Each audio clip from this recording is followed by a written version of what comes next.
On the outskirts of a large forest in Norway, a backpacker named Eric travels alone in search of shelter, and when he notices that the sky is about to darken, he decides to spend the night in his tent. During the night, the man tries to resist the pain, and while trying to contain himself, he hears a strange noise. Confused, the survivor goes outside, where he encounters a fire spreading through the trees around his camp. Sometime later, Eric wakes up in his tent again and notices that even though several hours have passed, the flames have not spread very far. At that moment, the man decides to check his leg, which is even worse due to the severity of his injuries. After a few hours of walking through the area, Eric arrives at a small town, where he enters a pharmacy to get some medicine. Now that he has everything he needs, the man goes to the bathroom at a gas station and bandages his wounds. Soon after, the survivor uses the scissors he stole from the pharmacy to cut his hair, and leaves, being the target of jokes from a group of young people. Despite this, Eric decides to continue his journey and walks away, but halfway there, he is spotted by the group of delinquents. Realizing that the man is alone, the young people decide to tease him, but the man just yells at them not to come near him and keeps walking. This attitude infuriates one of the delinquents, and he sets out to confront Eric, who is pushed to the ground. Trying to avoid the worst, the man says he will burn if he touches him again, but the lunatic ignores him and tries to hold him. In a few seconds, the young man ends up paralyzed, and suddenly, something happens to his body, causing him to fall to the ground lifeless. In a panic, the other members of the group scream around the boy, while Eric tries to get away as quickly as possible. At dusk, the man tries to hide in the streets of the city, but ends up being found by the police, who decide to arrest him. The next day, at one of the city's police stations, psychologist Christine is summoned to talk to Eric, who is in one of the cells. In addition to being responsible for mysteriously ending the young man's life, the prisoner seems to have a connection to a forest fire that occurred a few years ago, where 5 innocent people lost their lives. The police officer also explains that Eric has not said a word since he arrived there, and asks Christine to try to get some information out of him. So, the woman tries to interact with the man, who is startled when he notices someone approaching. Trying to calm him down, Christine asks him to sit down next to her, and after a few seconds, the prisoner manages to follow the psychologist's lead. To continue the conversation, the woman asks him what happened last night, and although reluctant, Eric begins to explain. He says he had no intention of hurting the young man, but as soon as he started being attacked, he had no way to stop him. While the conversation takes place in the interrogation room, police officer Henrique goes to meet the boy's parents and hugs the victim's mother to comfort her. At that moment, the boy's father asks the police officer to take him to Eric, as he wants to look into the eyes of the person responsible for taking his son's life. However, Henrique tells him that this will not be possible, as they are still interrogating the suspect to find out how the attack occurred. The couple then leaves the police station, and at the same time, one of the officers approaches his colleague, saying that the crime unit is bringing an American from the embassy who wants to take Eric out of the country. Meanwhile, Christine asks one of the police officers to remove the prisoner's handcuffs, which calms him down now that his hands are free. Now that the situation is more under control, the woman asks if the man has any connection to the fire at the Ardle farm, and he asks if there were any survivors that day. Christine then replies that only Eric was able to get out of there alive, and asks him to explain how he caused all that destruction. To demonstrate his abilities, the man places his hand just above the glass of water and controls the liquid with his supernatural powers. This scene impresses the woman, but she says that, although inexplicable, those powers could not have caused the destruction on the farm. Upon hearing this, Eric stands up, and after placing his hands on the table surface, he begins to incinerate the furniture, leaving the psychologist frightened. As he is using all his powers again, the man begins to collapse, and the instability of his head causes the fire to get out of control once more. As a result, several flaming cracks begin to open up between the walls of the room, and all electronic devices short-circuit. Frightened, Christine asks Eric to stop all this, but he explains that he can't do that, and she concludes that those powers are connected to his emotions. At that moment, one of the lights suddenly bursts, causing the man to panic and throw himself to the floor for protection. The psychologist then realizes that it is Eric's emotions that are causing his powers to spiral out of control, and decides to warn him about it, asking him to try to empty his mind to contain the flames. Despite the difficulties, the man manages to concentrate, and the destruction of the police station is halted. At the same time, a helicopter lands right in front of the police station, where Cora and her men appear to take Eric back to America. Confused, Christine says that the group can't do that, but Henrique signals for his colleague to just agree. Cora then reveals that they have brought a sedative to use on Eric and asks him to use it on himself. Minutes later, the team takes the man to the helicopter and leaves while being watched by the police. During the trip, the paramedic notices that the sedative is wearing off, and everyone becomes concerned when they realize that Eric is starting to wake up. Realizing that the man is becoming desperate, Cora tries to calm him down, but without success, and he enters a state of complete panic. Terrified, the team tries to use another sedative on the man, and at that moment, the woman notices that a huge storm is forming around the helicopter. In a panic, Eric screams for them to release him immediately, and at the same time, a powerful lightning bolt strikes the aircraft, hitting almost everyone on board. At the last second, Cora manages to save herself from the electric shock, and after the attack, the aircraft ends up shutting down. As a result, the helicopter begins to fall, and despite trying to stabilize it in every way possible, the pilot is unable to prevent the crash. As a result, the aircraft ends up crashing into a lake between the mountains, and Eric wakes up with the bodies of the crew floating around him. Quickly, the man uses his powers, being able to breathe underwater, and after melting the metal of the belts that imprisoned him, he opens the helicopter door. Before leaving, Eric decides to carry Cora to the surface and performs CPR to revive her. Hours later, several units arrive at the scene to rescue the pair and search for the crew that drowned after the crash. However, while talking to one of his fellow officers, Henrique discovers that Cora and Eric have not been found, and tries to understand why they fled. At home, Christine follows the situation on the news, and when she notices that it is the helicopter Eric was in, she decides to go out and look for him. Before she can leave in her vehicle, the woman is surprised by the mutant and approaches him to check if he is okay. At that moment, the pair hear police cars approaching the neighborhood, and Christine decides to take the man in her car so they can find out what is happening before he is arrested again. During the trip, the woman stops at a pharmacy to buy some medicine, and while waiting in the vehicle, Eric hears the police sirens. This increases the young man's anxiety, causing his powers to begin to manifest again. As soon as she gets in the car, Christine has difficulty breathing, and Eric quickly runs across the street to stop his powers from affecting the psychologist. After that, the pair flee the scene, and during the trip, the woman tries to understand how the mutant is able to manifest those powers. Hours later, they arrive at a cabin, and Christine prepares to treat Eric's injuries, which include severe burns.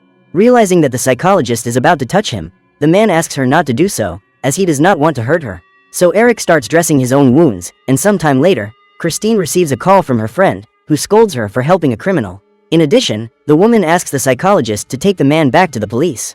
These statements make Christine thoughtful, and realizing that her friend is right, she goes to Eric and tells him she needs to take him back. Although he does not like that decision, the man agrees with the psychologist, and on the way to the vehicle, the pair notice that it is starting to rain.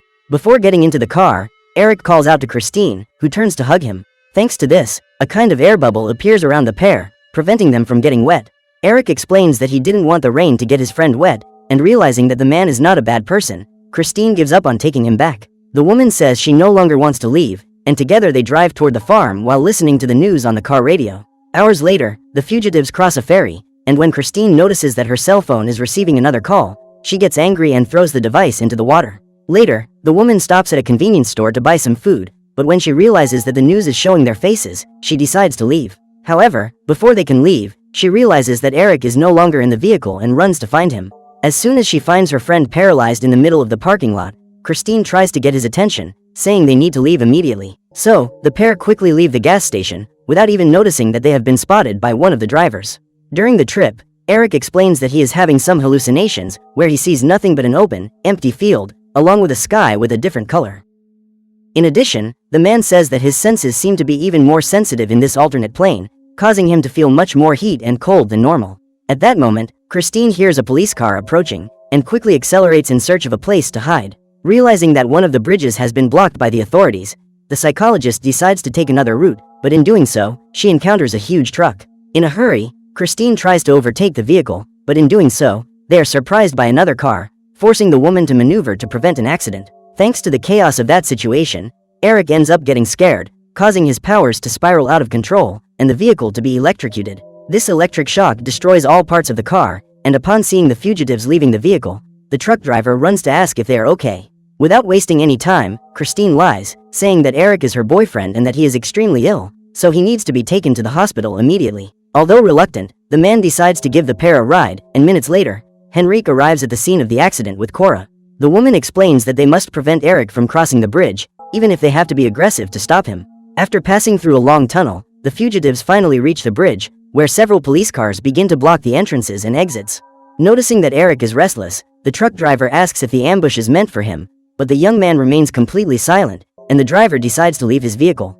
The driver quickly runs toward the squad, who take him away from there safely. Noticing that the police are already approaching the truck, Eric says he wishes things had been different. After that, the young man goes outside, where he raises his hands to surrender, but Christine refuses to allow this and runs to confront the police. However, the woman is easily knocked down and has her body pressed against the ground, causing Eric to fly into a rage. The mutant then orders the soldiers to release her immediately, but they do not listen to him and continue to immobilize the woman. Because of this, a huge storm begins to form around the bridge, and Cora is concerned about those giant clouds approaching. In addition, large electrical discharges are suddenly created inside these clouds, which shoot a powerful lightning bolt toward the bridge. Before he can react, Eric is struck by lightning, causing him to fall to the ground stunned. Concerned, Christine runs to see if he is okay, and as he tries to get up, the mutant notices that his hands are carrying a huge electrical charge. Soon after, a powerful lightning bolt forms in front of Eric, causing the storm to become even more aggressive. With that, everyone takes a step back, and with all the chaos, the young man begins to collapse once again. However, Christine is not frightened by the situation, and noticing that the bridge cables may be about to break, she tries to help Eric. The problem is that the police are still walking towards the mutant, and to end it all, the woman yells at him to try to control himself, just as he did the last few times. Eric then begins to concentrate and raises his hands to take control of the electrical discharges. Thanks to this, the mutant manages to manipulate the lightning around him, and as he stands up, he conjures a powerful barrier made up of the storm's lightning bolts. This scene leaves everyone fascinated by Eric's level of power, who begins to have his body extremely wounded from using so much power. After that, the clouds begin to dissipate, and the man falls to the ground, already without strength. Desperate, Christine runs to help her friend and screams for help from the police. Henrique quickly approaches the scene in his patrol car and promises to get the couple out of there. While Eric and Christine are taken to a nearby hospital, Cora talks to her superior on the phone and says that when the population finds out about the existence of a human being with powers, widespread panic could ensue. As such, the woman receives new orders from her boss and guarantees that she will carry them out as best she can. Sometime later, Eric wakes up in an ambulance in front of the hospital, but his injuries are very serious, and before the paramedics can help him, his heart stops beating. However, the doctors manage to bring the young man back to life, and he wakes up in the middle of an MRI scan. In order to complete the tests, Christine asks him to remain calm and asks him what he saw while he was unconscious. Eric then explains that he was in a very cold place, as if he had ended up in the Ice Age, thousands of years ago. Interested in learning more about this, Henrique does some research in the library books, and during the exam, Eric begins to feel frightened by the noises of the machine. Because of this, electrical discharges are triggered from the mutant's body, causing the hospital to lose power and go into a state of emergency. The doctors quickly rush to remove Eric from the machine, and at that moment, one of the nurses appears screaming for help, as one of the younger patients in the ICU has suffered cardiac arrest. Realizing that the hospital will not have power for the defibrillators, the mutant decides to walk towards the ICU so he can help the patient. However, halfway there, he is surprised by Bjorn, the father of the young man attacked by the mutant days ago. In a rage, the man claims that Eric is nothing but a monster who took his son's life in a cowardly manner. At the same time, Christine appears, and trying to calm him down, Eric apologizes for what he did and explains that he would never have hurt the young man on purpose. In addition, the mutant says he can save the boy's life right now, but for that to happen, the man must let him go. Soon after, Henrique appears and begs Bjorn not to shoot, as he will regret this action as soon as he pulls the trigger. Despite his anger, the man decides to spare the mutant, and without wasting any time, Eric goes to help the patient, while Henrique hugs his friend. Upon arriving in the ICU room, Eric approaches the unconscious boy and places his hand on his body, where he begins to concentrate a large amount of energy. Seconds later, the mutant discharges all this energy at once, bringing the boy back to life in an instant. Overjoyed, the child's parents hug him, and now that the situation is under control, Eric goes outside, where he is met by a crowd watching him through the railings. Confused, the young man decides to approach the people, who reach out their hands toward him, and in an act of gratitude, he shakes some of their hands. After that, Eric and Christine leave with Henrique, who hands them the book he used to research the mutant's powers. The group then discovers that Eric may be none other than one of the sons of Thor, one of the Norse gods defeated during Ragnarok. Before the destruction of the Norse pantheon, Thor left his sons on a protected farm in Asgard so that they could continue his lineage. So Henrique drives to Ardal Farm, which is being protected by military forces. Upon arriving at the location, the trio finds the house that was burned down by Eric and approaches it to investigate, while the mutant removes all the bandages from his body.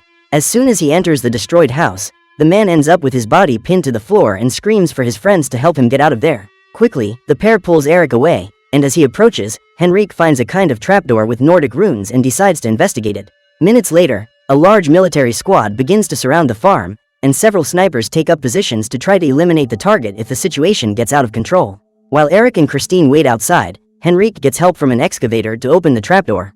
After descending through the opening, the group comes across a huge cave filled with Nordic rune stones. Soon after, the team finds a strange tree attached to the wall and realizes that it is Yggdrasil, the world tree.